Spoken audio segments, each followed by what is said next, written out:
Ted Bundy had a kid. Tex Watkins had a kid. Well, I'm not saying I feel like going on killing him, but I'm saying if it were my kids daughter, on death row. Those emotions are very easy to understand. I don't know about the Menendez boys. I think they got married. I don't know if they have kids. And by the way, these are the guys I want out. Yeah. I want the Menendez brothers out.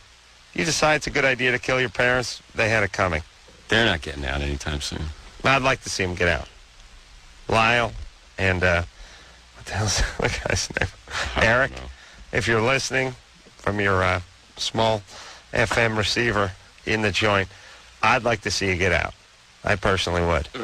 I'm not asking why. And I was doing, I killed his parents. I figure they had it coming.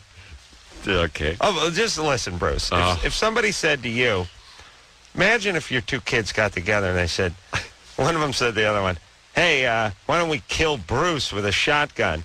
And the other one went, yeah, all right. Okay, that seems like a good plan. Do you think maybe you did something wrong as a parent? Well, there was some, I think there was some sodomy implied there, but I don't know if that would... Nature or nurture. If your own kids decide it'd be a good idea to snuff you out, and two of them get together and agree on it, and then decide we should take mom too. There's some bad blood or bad genetics. But that's just, hey, that's a domestic issue. I don't care. You start screwing with someone in society, I got a problem with that. You want to kill your parents, that's your problem. I don't agree, but I see your point. All right. I'm just saying, not nearly as dangerous a guy as a guy who goes to the trailer across the street and rapes and kills some girl. Right. Oh, absolutely. That's what I'm saying. Or a child. I mean, that's these guys. I mean, you get the feeling these Menendez boys, they get out of prison and probably never do anything else. Yeah. But even in the New Testament, Christ even said to do this unto a child may as well have a weight tied to your ankle and be thrown in the deepest ocean. So sounds pretty radical. So when they're folks where you're literally in a traffic jam and they're guys that jump up, pull your car door open, pull you out of the car, punch you, throw you on the ground, and then pick a cinder block up and throw it at your head while you're laying on the ground, those guys I'm interested in. Right. Because I've got a concern that there, but for the grace of God, you could be the guy in the car. Yeah, that is a very scary predator. Even the guys, the wife who's in the loveless marriage, whose husband is beating her and stepping out on her, who ends up poisoning the guy, trying to hammer an insurance claim. I don't even care about them, because that's really between them. I don't care about the Menendez brothers. Everyone says, look, why don't you care about the Menendez brothers? Those guys are animals. I'm like, look, if Natalia ever says to Sonny on a Sunday night, let's call it, let's say it's Saturday. Hey, listen, I got a plan. Hey, I'm listening. Why don't we get a couple of shotguns? You know how Mom and Dad like to watch Falcon Crest on Sunday nights, eat Haagen-Dazs? Yeah, I do. All right, here's my plan. We'll get a couple of shotguns, and we'll just blow their heads off while they're eating Haagen-Dazs tomorrow night. And Sonny goes, I'm listening. If it ever gets to that point, then we deserve it. We've done something. It's short-circuited the parenting process. Nature or nurture, somebody did something horrible to those kids because the one had to say to the other, I want to blow away Mom and Dad, and the other one said, all right, what night? That's between them. I really do believe that. I do not believe. It was always why I wanted to know on that case, because even the surviving, as I remember, one of the siblings of the deceased, the parents, was always supportive of the kids, even after it became apparent. There was it an aunt? There was like an aunt or an uncle, or there's an aunt who basically was saying, oh, these kids were being abused, and they just did what they had to do. And, of course, there's the part where they hammer the insurance check and go out and buy a Rolex and all that stupid stuff you do when you're 19. When you're 19, but that happens. I had a kid back in the 90s, tried his case. It was a murder case, and tried it 3 times. It kept, they couldn't get a verdict, but it's the same thing. He got picked up at a bar. He was 19. His dad was a correctional officer. Got picked up at a bar. Woke up the next morning with that, my butt hurt, realized that he was in bed naked with a older guy who had picked him up, and so he had apparently homosexual sex. Went home, got his dad's gun, came back, blew the guy away, took the guy's credit cards, went to the mall, and started charging up a storm. So obviously the DA wants to charge special circumstance murder and everything else. And I kept saying, the argument to the gay. Yeah. Oh, like a hate crime. Yeah. Well, that he had raped him, and now this is what he had really done. That the rape was falsified, and he'd really just killed him to get his credit cards. Oh, right. Yeah, which was bullshit. Right. And the jurors agreed, 3 times or 2 times, basically.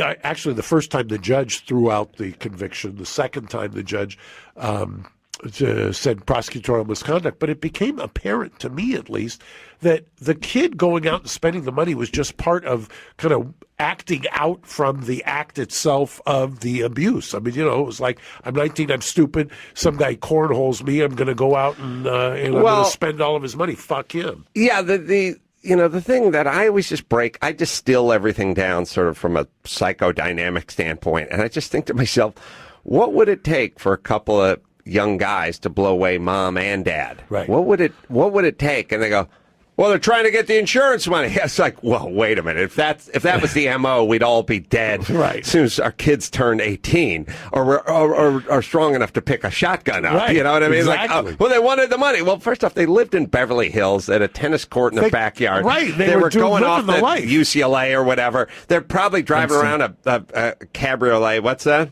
One of them was at Princeton for a while. One was Princeton. Yeah, they had a tennis coach. Like, come on. What do they need?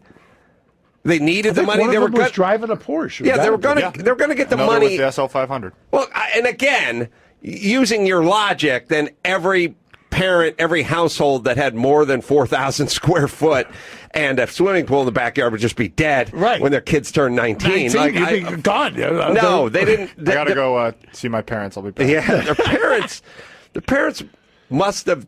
Here, obvious. My thought is the dad did horrific things, and the mother stood by and watched. Yeah, that was my head on the whole thing. Turned a blind eye to it. Whatever it was, the reason she got it is because she didn't intervene, and the reason he got it is because he was the perpetrator of it, and that was the story. And again, if I was defending these two, it'd simply be, what would it take for you, everybody, ladies and gentlemen, Jerry, you all have parents. What would it take for you to pick up a shotgun and do this to them? And we've all heard story. Now, we've heard the story, the burning bed, like when there's a horrible, abusive, rapist husband, and at some point the woman finally has the courage to pick up the gun and stop this monster. We applaud that. Right. So that's how the battered woman syndrome came into play in California. I mean, basically, he didn't shoot, but she doesn't shoot the guy to get the insurance. She shoots the guy because he's now, he may have life insurance, but first he's an abuser. Right. So my feeling on this was, that's what happened. But either way, them being in prison for 25 years, I don't need it anymore. They can let them out. They're on life without parole. That, to me, is a classic example. People always say, how do you defend somebody if you know they committed the crime? And I always say, well, we distinguish between variants of homicide. We have, first there's homicide, then there's special circumstance murder, which means you're never going to get out or you're going to get the death penalty. There's first degree, which means 25 to life, use of a gun, you get 10 extra years. There's second degree, which is 15 to life, and then there's manslaughter, which is 3, 6, or 11.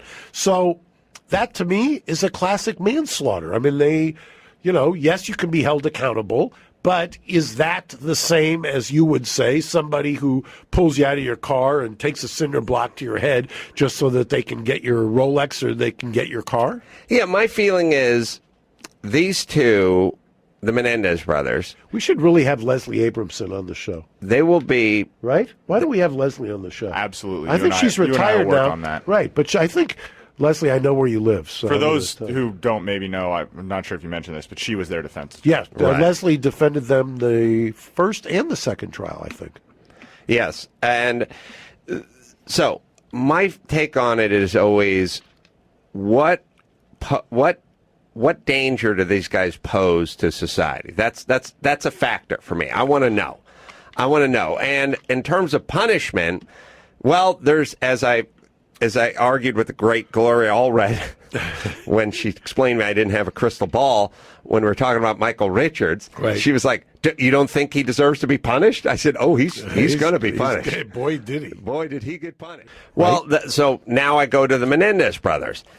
They do 10 years, 11 years, 14 years, whatever it is, and then they get to walk around with this mantle of parent killer their whole life. There'll always be the Menendez brothers, and so that's their forever parole. Right. They're forever on parole. There's an ankle bracelet around them for their entire life. Right. Because they're always going to be those guys who did that. So in terms of worrying about them being punished or paying their debt to society, they'll take it to their grave. Right. There'll never be a day where they get to live, or they'll have to move to Montana, grow a goatee, and assume a new name.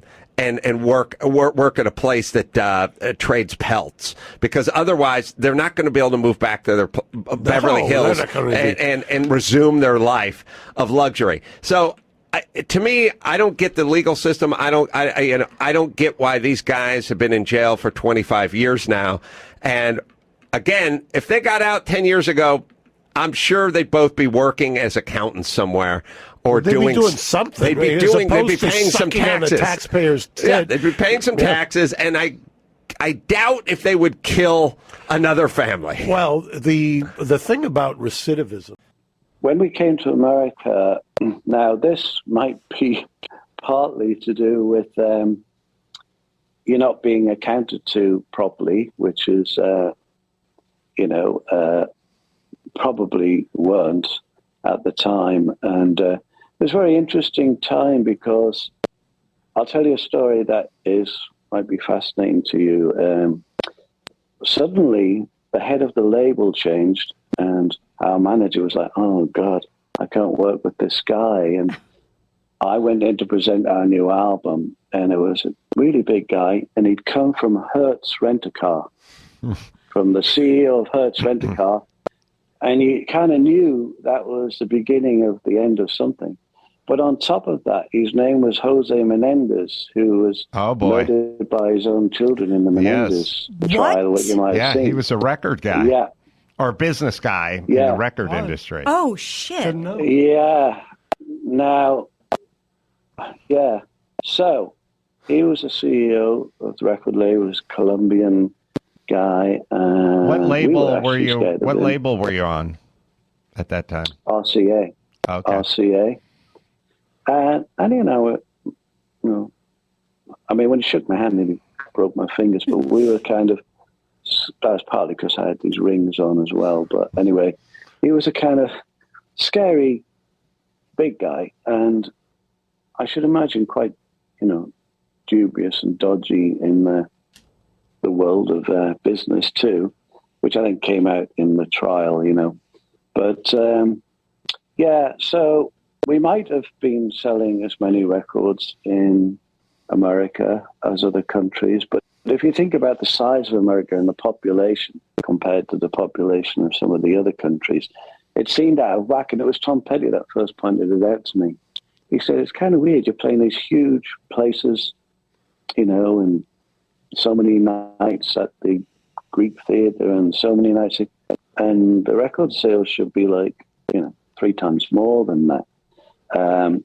So it was, and on reflection, there's probably something odd going on there. I wonder what the point, who would benefit from, unless it was just about negotiating a contract with you guys, who would benefit from screwing that up? Well, you don't get royalties. I mean, if you get X amount off of every unit sold, and they're telling you that's a deflated number.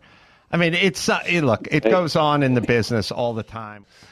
Yeah, well, I always say this about the Menendez brothers, who I would like let out of prison. I always to run RCA.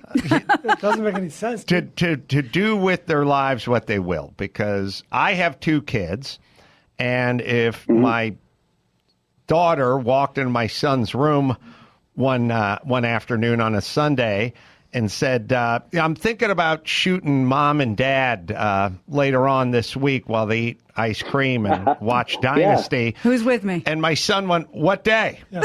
then that means I'm a bad parent. That means I had, like, if one of them goes rogue, I get it. But if they can enlist the other one, that's on you. You're doing nurture. You've done something horribly wrong as a parent. And yeah, I heard the guy was like a big, strong arm kind of bully guy. And it also, for someone like you, who's all artist and probably less business, to have the guy from the car rental company take over your record label, that had to be discouraging. That was discouraging, and that's why our manager was like, I don't know how to talk to him, because, well, the first thing he said to me was, I'd given him the album Be Yourself Tonight, which had Would I Lie to You and, various songs in it.